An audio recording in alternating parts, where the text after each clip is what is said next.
Hola cabras y cabros, qué bueno verlos de nuevo. Seguimos siendo muy poquitos todavía, pero eso no es lo importante es el amor por el conocimiento, por aprender cosas nuevas. Así que les quiero contar algo.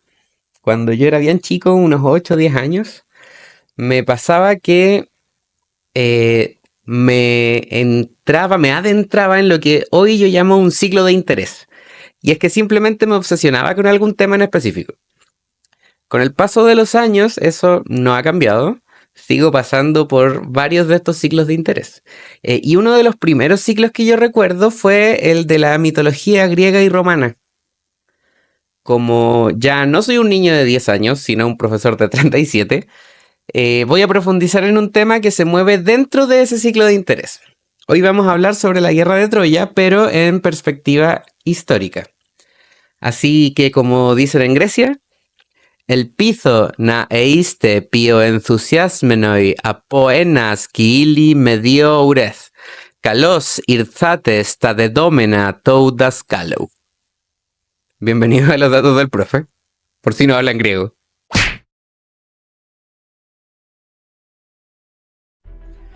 Bueno, hablar de algo en perspectiva histórica quiere decir analizarlo, desarmarlo, desmenuzarlo y en general pensarlo considerando nuestros conocimientos del contexto histórico. Como esta es una tarea bastante grande en este tema, vamos a dividirlo en lo que yo espero sean 3 videos. En el primero, que es este, vamos a hablar sobre el contexto histórico y la formación del mundo griego. En el segundo vamos a hablar sobre el ciclo troyano, intentando reconstruir muy en detalle toda la historia de la guerra de Troya y específicamente de la Ilíada. En el tercer video, el último, haremos un análisis de algunas temáticas que se encuentran al interior de esta obra, que son como ciertas ideas, ciertos conceptos que movían un poco la vida de los griegos. Tenemos que retroceder un par de miles de años para empezar. Nos vamos a trasladar a un momento no muy específico en la historia de la humanidad. Nos vamos a ir al final de la paleohistoria. Paleohistoria es básicamente lo mismo que la prehistoria, pero en algunos círculos se prefiere usar este otro término porque el prefijo pre indica que hay algo antes de la historia. En cambio, paleohistoria hace referencia a la historia, pero de tiempos remotos. Ahora, tradicionalmente se utiliza la aparición de la escritura como el acontecimiento bisagra entre estos dos periodos. Nos vamos a centrar en un periodo que clásicamente se le ha denominado Edad de los Metales. Más o menos, aproximadamente, dale un par de años más, años menos, 7000 hasta el 1000 a.C. Ojo, esta es una temporalidad que aplica a Europa y a Asia. No corre ni para América ni para Oceanía. Ni siquiera estoy tan seguro que tanto aplica para África, especialmente el África subsahariana, considerando que el África del norte, el Magreb, es muy cercana y está muy integrada culturalmente con el mar Mediterráneo. Este es un periodo muy largo en donde los seres humanos aprendimos bastantes cosas. Ya estamos dedicándonos de manera más o menos generalizada a la agricultura. Y nos hemos dado cuenta de que hay muchos materiales que podemos utilizar para construir y para fabricar nuestras cositas en el fondo. Desde hace bastante tiempo ya que la piedra es nuestro material de elección. Pero de a poco nos hemos ido dando cuenta de que hay otros materiales. Y eventualmente las comunidades humanas van a llegar a manejar el cobre. El cobre es un metal relativamente blando y fácil de trabajar. Y tiene la ventaja de que es bastante resistente.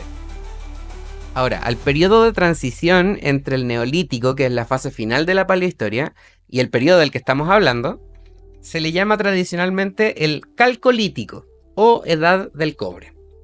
Este periodo, muy poco a poco, le empieza a ceder paso a el momento que más nos interesa, que es la Edad de Bronce. Con el inicio de la Edad de Bronce, más o menos entre el 3000 y 4000 a.C., algo así, la humanidad experimentó un avance súper significativo en tecnología y desarrollo cultural. El bronce, que es una aleación de cobre y estaño, resultó ser un material mucho más resistente que el cobre. Y esto, de cierta forma, revoluciona las herramientas y las armas. Este progreso tecnológico no solo cambia la forma en que los humanos luchan, cultivan y viven en general, sino que también facilita la construcción y creación de estructuras cada vez más complejas. Un ejemplo súper notable de esto es el desarrollo de las civilizaciones más tempranas del Mediterráneo, la minoica en Creta y la micénica en la Grecia continental, por lo menos en la parte europea del Mediterráneo. Estas dos civilizaciones van a jugar un papel súper clave en el contexto de las historias homéricas. Ahora, yo siempre he pensado que el mundo de la Edad de Bronce debió haber sido una cosa fascinante de ver. Yo siempre me imaginaba un paisaje lleno de vastísimas montañas, mares de un azul profundo, tierras fértiles, surgen primeros vestigios de civilización por aquí y por allá. El terreno griego en esa época era una mezcla de montañas escarpadas, de valles cultivados y cultivables y de costas bastante recortadas. Las aldeas y ciudades nacen cerca de fuentes de agua y de tierra que sean aptas para la agricultura, lo que le permite a las comunidades prosperar en la ganadería y el cultivo. Sin embargo, también hay grandes áreas de bosque y territorios vírgenes, territorios desconocidos y por ende sin cultivar. Y esos espacios proporcionan madera y proporcionan caza, lo cual es esencial para la vida cotidiana porque diversifica las cosas que puedes consumir. Bueno, y en medio de todo esto, la tecnología avanza a pasos agigantados. El bronce revoluciona todas las herramientas, las armas las hace más resistentes, más efectivas. Y seguramente había talleres por todas partes que se llenaban de un martillar incesante, trabajando metales para crear todo tipo de objetos, armas, adornos, que era un lujo en comparación con lo que teníamos durante la Edad de Piedra. Y aquí hay algo importante que quiero destacar. En épocas de conflicto suele haber un desarrollo tecnológico súper significativo, muchas veces relacionado con la guerra. Esto se puede ver en la creación de nuevas armas, el perfeccionamiento, por ejemplo, del carro de combate, o incluso en el avance de ciertas tecnologías como simplemente la rueda, que no es de por sí un arma bélica, pero eventualmente con la aparición del carro de combate se convierte en parte de la industria bélica. La cerámica también da un salto súper notable. Lo que solían ser vasijas súper simples y muy funcionales, ahora se convierten en piezas un poco más elaboradas, decoradas. Hay motivos geométricos, en algunas partes hay motivos de la naturaleza. Y eso nos habla de una clara evolución artística. Y si pasamos de las pequeñas aldeas a las ciudades-estado micénicas, la diferencia es enorme. Estas ciudades estaban protegidas todas por enormes murallas hechas con una técnica que se conoce el muro ciclópeo, en donde no se utiliza mortero para unir las piedras. Y creo que a mi juicio esto es clave porque nos ayuda a entender cómo en este contexto los asentamientos griegos empiezan a evolucionar políticamente y cómo con el tiempo estos mismos asentamientos son los que se transforman en las poderosas polis de la Grecia clásica. Voy a usar Grecia a pesar de que todavía Grecia no existe, pero voy a usar la palabra refiriéndome al espacio. La religión también experimenta un cambio súper importante. Los templos y los altares dedicados a dioses locales y figuras sobrenaturales comienzan a proliferar, lo que marca una clara diferencia con los cultos más simples de la Edad de Piedra. La espiritualidad en la Edad de Bronce seguramente estaba profundamente conectada con los ciclos de la naturaleza y con los ciclos de la guerra. Y esto también se refleja en las tradiciones religiosas y culturales de los griegos. La civilización minoica, vamos a hablar sobre los minoicos ahora, se desarrolla en la isla de Creta, entre el 2000 y el 1450 a.C. aproximadamente. Es considerada una de las primeras grandes culturas de Europa.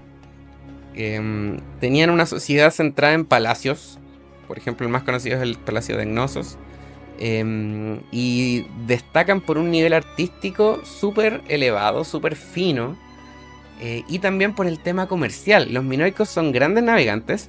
Establecieron rutas comerciales que llegaban incluso hasta Egipto, a Mesopotamia. Probablemente conocían toda la zona del mar Egeo.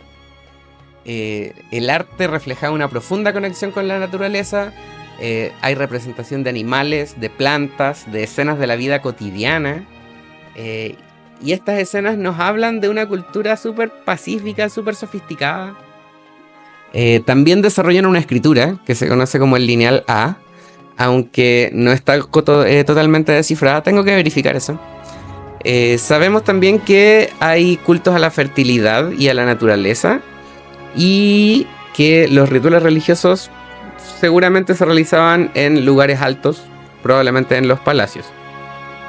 Hacia el 1450 a.C., la civilización minoica declina, posiblemente debido a desastres naturales, alguna erupción volcánica, y también, y creo que es más relevante, la influencia de los micénicos, que eventualmente llegan a dominar la isla. Bueno, los micénicos, por su parte, que los encontramos entre el 1600 y el 1100 a.C. aproximadamente, son una civilización súper distinta, muy diferente, centrada en una sociedad mucho más militarizada. El nombre proviene de la ciudad de Micenas, que fue uno de los principales centros de poder de la época, famosísima por sus impresionantes murallas de piedra. A diferencia de los minoicos, los micénicos organizaban sus ciudades alrededor de palacios fortificados, dirigidos por reyes guerreros, también conocidos como wanaks. Es como una especie de requisito que el rey además sea guerrero. Además de la destreza en la guerra, los micénicos dejaron un legado en escritura, con la creación de la escritura lineal B, que se utiliza principalmente para fines administrativos. Las expresiones artísticas, aunque hay influencia minoica, reflejan mucho el enfoque en la guerra, en la batalla, en la escena de conquista. También son un pueblo de comerciantes. Sus redes probablemente llegaban hasta Egipto, el Levante. Probablemente había influencia micénica en todo el mar Egeo. Sin embargo, al igual que los minoicos, hacia finales del siglo XII, los micénicos también experimentan un colapso, posiblemente debido a la invasión de los misteriosos pueblos del mar, además de por algunos desastres naturales y a tensiones internas. Ahora, aunque la civilización cae, se pierde, su legado se mantiene, incluso en temas mitológicos que después van a moldear la literatura clásica. Sin embargo, pensemos también que la Edad del Bronce eventualmente se acaba. Junto con la caída de la civilización mesénica, todas las culturas del Mediterráneo abruptamente colapsan. Las razones para esto son muy variadas y todavía son objeto de debate. Está la presencia de estos llamados pueblos del mar, los desastres naturales que les mencioné recién, y también causas políticas internas. Ahora, estas teorías y sus implicaciones para el mundo griego son clave para entender cómo es que la región se transforma después de esta época de agitación. Tenemos que entender también que el colapso de la Edad de Bronce es uno de los eventos más enigmáticos de la historia antigua. Sabemos que existió, pero no sabemos qué tanto pasó. En un lapso de muy poco tiempo, pocos años, las grandes civilizaciones de la región se desmoronan, abandonan sus ciudades, abandonan las fortificaciones, migran. ¿Qué pudo haber provocado esto de forma tan repentina? No hay acuerdo, pero se llega a que hay muchos factores internos y externos. Una de las teorías, hipótesis en realidad más aceptadas, es el cambio climático. Hay evidencias de núcleos de hielo y estudios de sedimentos que indican que la región pudo haber sufrido una serie de sequías, lo que habría afectado profundamente la agricultura y desencadenado un periodo de hambruna. Y otro factor importante son las invasiones de los pueblos del mar. Se debate mucho su origen, pero al parecer sabemos con seguridad que existen porque estas tribus aparecen en registros egipcios. Y en esos registros se dice que estos pueblos son responsables de destruir muchas ciudades costeras y de saquear varios centros de poder. Y esto como que de cierta forma colapsa las redes comerciales. Los estudios actuales coinciden en que el imperio hitita colapsó más o menos simultáneamente que el Egipto del faraón Ramsés III estaba siendo atacado por estos personajes. Bueno, consideremos también que hay conflictos sociales y revueltas internas, no se puede descartar ese elemento. El colapso fue un proceso multifactorial donde las tensiones sociales y políticas exacerbadas por la falta de recursos pueden haber desatado rebeliones y fragmentación de los estados. La civilización micénica, que había sido una de las más poderosas de la región, se desmorona casi por completo. Ciudades como Micenas, como Tirinto, son saqueadas, son abandonadas, y la escritura lineal B deja de usarse. Y esto marca un fin en la historia registrada. Ahora, los registros arqueológicos muestran que muchos centros urbanos fueron destruidos por incendios, mientras que la población se redujo drásticamente y se desplazó hacia asentamientos más pequeños y menos complejos. Hay como un retroceso en la calidad de la vida urbana, como que se ruraliza el mundo. Con el colapso de estas civilizaciones, la región entra en un periodo de declive que hoy conocemos como la Edad Oscura, por la escasez de fuentes escritas que hay. En este tiempo las comunidades viven en estructuras sociales mucho más simples, se pierde la escritura, retroceden y se detienen los avances tecnológicos, pero también hay que verlo como un periodo de resiliencia, en el que los pueblos que sobreviven van a sentar las bases para lo que va a pasar después. Ahora, con la caída de los palacios y con la desaparición de las élites gobernantes, la vida cotidiana cambia radicalmente. Las comunidades se vuelven más autosuficientes, la producción artística y tecnológica retrocede. La cerámica, que en la Edad de Bronce había sido muy detallada, muy fina, con artística, a eso me refiero, se vuelve a simplificar, se vuelve a patrones geométricos, y esto puede implicar pérdida de conocimientos o pérdida de habilidades. La agricultura y la ganadería se convierten en las principales actividades económicas, pero sin la infraestructura y la organización centralizada que daban estos núcleos de poder, la producción se limita. Las aldeas sobreviven de lo que pueden cultivar y criar, y bajamos prácticamente una economía de subsistencia. Las religiones también se transforman. Sin grandes templos ni palacios dedicados a dioses, el culto se vuelve más local, más íntimo. Altares muy sencillos, rituales que se enfocaban en dioses más cercanos a la vida cotidiana. Se le empieza a rezar al familiar muerto.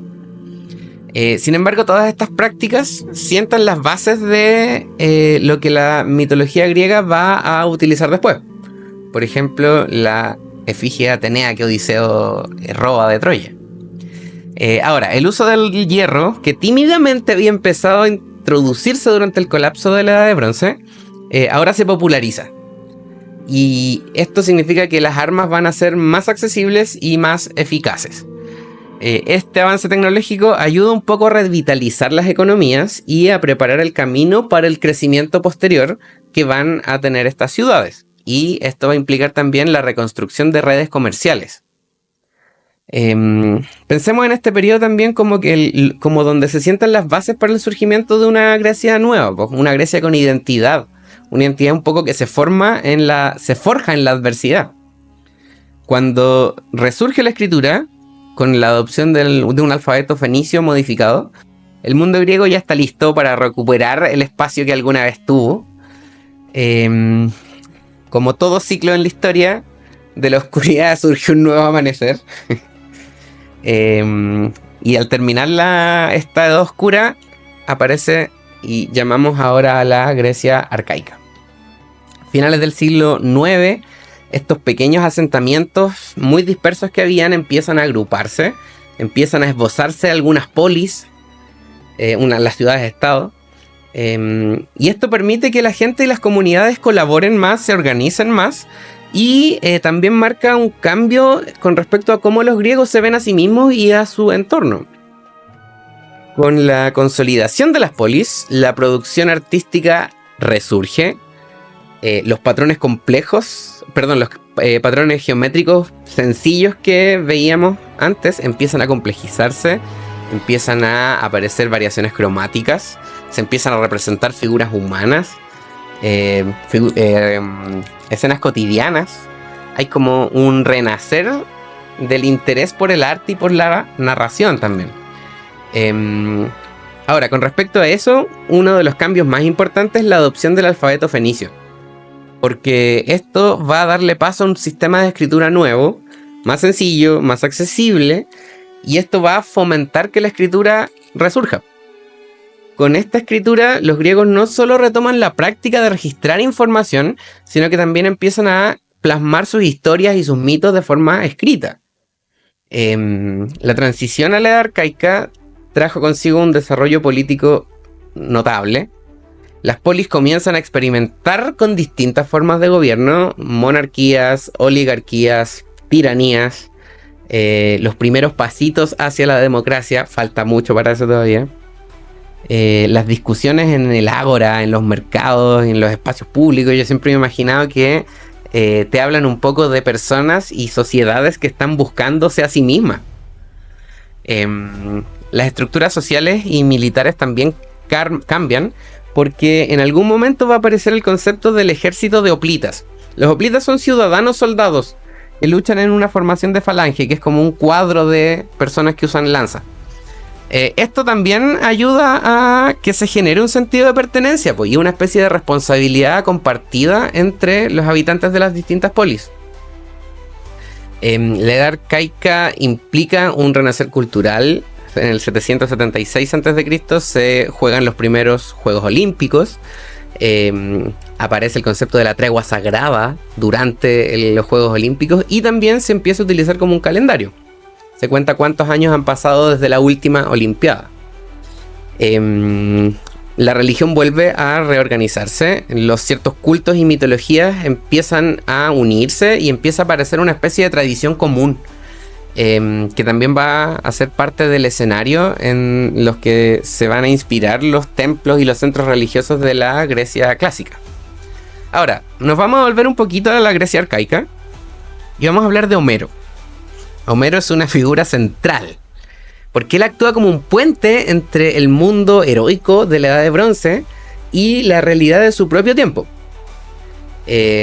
Con la Ilíada y con la Odisea, Homero no solo nos relata esta historia heroica de dioses, de guerras, de héroes, sino que también nos da una ventana a la forma en que los griegos de la época arcaica concebían su pasado mítico.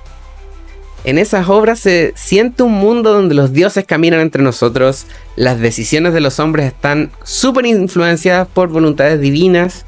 Es un reflejo de cómo los griegos entienden la conexión entre lo humano y lo sobrenatural. Ahora, en la Ilíada, por ejemplo, la guerra de Troya se describe con un nivel de detalle y dramatismo que va más allá de una simple crónica militar. Homero nos muestra a los héroes como unas figuras sobrehumanas, pero también profundamente humanas, muy inseguras, con muchas pasiones, con muchos dilemas, con muchos miedos. Entonces hay una especie de dualidad entre lo heroico y lo humano. Y esto resalta también la visión griega de la época sobre la Edad de Bronce. Es un tiempo de hazañas, es un tiempo de luchas internas, es una época de tragedias. Para los griegos arcaicos, estos relatos no solo eran mitos, eran ecos de un pasado que les ayudaba a explicar el presente y les daban un significado a el por qué vivían de la forma en que lo hacían. El uso que Homero hace de los dioses es particularmente revelador. Los Zeus, Atenea, Apolo y todas las deidades intervienen activamente en los eventos de la Ilíada, reflejando la creencia de que el destino de los hombres estaba entrelazado con los caprichos de los dioses. La perspectiva que tienen las sociedades de la Grecia arcaica ven a la Edad de Bronce como un momento en que el más allá estaba integrado en la vida diaria. hay una interacción constante entre dioses y héroes en los relatos de Homero, que nos recuerda que para los griegos de su tiempo el mito no era solo una historia, era un reflejo de cómo ellos entendían una especie de orden cósmico. Uy, me emocioné. Y así llegamos al final de este recorrido por la Edad de Bronce y los inicios de la civilización griega. Recuerden que pueden dar like, pueden suscribirse, pueden compartir el canal. Este es el primer video de una serie de 3. No estamos hablando sobre la historia de Grecia, estamos hablando sobre la Ilíada. Ese es el tema, recuerden. En el próximo episodio nos vamos a introducir en el ciclo troyano mítico. Vamos a explorar las leyendas, los dioses, los héroes. Totalmente mítico. No se lo pierdan. Nos vemos. ¿Cuándo nos vemos? En el próximo capítulo. Adiós.